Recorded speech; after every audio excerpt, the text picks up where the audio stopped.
মাটির নিচে রাঙা বউদের বিট গাজর বলি, সবুজ খামের ভেতর থাকে ওদের মটরশুঁটি বলি। কড়াইশুঁটির লুচি পরোটা দেখুন কত সহজে বানানো যায়। প্রথমে কিছু কড়াইশুঁটি, সামান্য জল, আদা ও কাঁচা লঙ্কা দিয়ে ভালো করে পেস্ট করে নিন।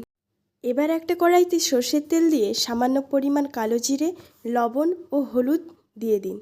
জিরে থেকে যখন সুন্দর গন্ধ ছেড়ে যাবে, এবার ফাইনালি দিয়ে দিন মটরের পেস্ট। একটু নাড়াচাড়া করে দিয়ে দিন কর্নফ্লাওয়ার ও মটরের বেসন, সামান্য চিনি। এবার পুরটা আমাদের ফাইনালি রেডি।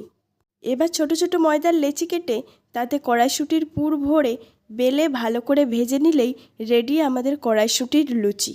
আর পরোটা বানানোর জন্য একই প্রসেসে সামান্য তেল দিয়ে এপিঠ ওপিঠ ভেজে নিলেই রেডি আমাদের কড়াইশুঁটির পরোটা।